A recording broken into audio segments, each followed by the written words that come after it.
ಆಮುಕ್ತಮಾಲ 5ನೆಯ ಭಾಗ. ವಿಷ್ಣು ಚಿತ್ತನು ಯಾವಾಗಲೂ ಮನಸ್ಸಿನಲ್ಲಿ ವಿಷ್ಣುವನ್ನೇ ಆರಾಧಿಸ್ತಾ ಇರ್ತಾನೆ. ಆದ್ದರಿಂದ ಅವನಿಗೆ ವಿಷ್ಣು ಚಿತ್ತನೆಂಬ ಹೆಸರು ಬಂತು. ಅವನು ಒಂದು ದಿನ ತನ್ನ ತುಳಸಿ ವನಕ್ಕೆ ಹೋದಾಗ ಅಲ್ಲಿ ಒಂದು ಹೆಣ್ಣು ಮಗು ಸಿಕ್ಕಿತು. ಅದು ಭೂಮಿಯಲ್ಲಿ ಸಿಕ್ಕಿದ್ದರಿಂದ ಅವಳನ್ನು ಗೋದಾದೇವಿ ಅಂತ ಕರೆದ.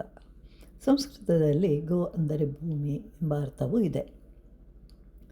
ಶ್ರೀಕೃಷ್ಣ ದೇವರಾಯರು ವಿಷ್ಣುವಿನ ಕೈಗಳನ್ನು ದೇವಲೋಕದ ಕಲ್ಪವೃಕ್ಷದಂತಿದೆ ಅಂತ ಹೇಳಿ ಊಹೆ ಮಾಡ್ತಾರೆ. ಯಾಕೆ ಅಂತಂದರೆ 2 ಕೈಗಳು ಮೇಲೆ ಆಕಾಶವನ್ನು ನೋಡುತ್ತಿರುವಂತಿದೆ, ಇನ್ನೆರಡು ಕೈಗಳು ಗದೆ ಮತ್ತು ಪದ್ಮಗಳನ್ನು ಹಿಡಿದಿರುವಂತಿದೆ ಅಂತ ಹೇಳ್ತಾನೆ. ಆಗ ಕಲ್ಪವೃಕ್ಷದಂತಿದೆ ಎನ್ನುವುದು ಹೊಂದಿಕೊಳ್ಳುತ್ತದೆ. ಯಾಕೆಂದರೆ ಕಲ್ಪವೃಕ್ಷದ ಮೇಲೆ ಹಂಸಗಳು ವಾಲುತ್ತವೆ ಅಂತ ಕೇಳ್ತಾನೆ. ವಿಷ್ಣು ಆಗ ಕೃಷ್ಣದೇವರು ನಿನ್ನ ಬಲಗೈಯಲ್ಲಿ ಇರುವ ಶಂಕು ಹಂಸದಂತೆಯೇ ಇದೆಯಲ್ಲವೇ ಅಂತ ಹೇಳ್ತಾನೆ ಶ್ರೀ ಮಹಾವಿಷ್ಣುವಿಗೆ. ಆಗ ವಿಷ್ಣುವು ಹಾಗಾದರೆ ಚಕ್ರವೆಲ್ಲಿ ಅಂದಾಗ ನಿನ್ನ ಇನ್ನೊಂದು ಕೈಯಲ್ಲಿರುವ ಪದ್ಮವೇ ಚಕ್ರವಲ್ಲವೇ ಅಂತ ಹೇಳ್ತಾನೆ ವಿಷ್ಣುಚಿತ್ತ.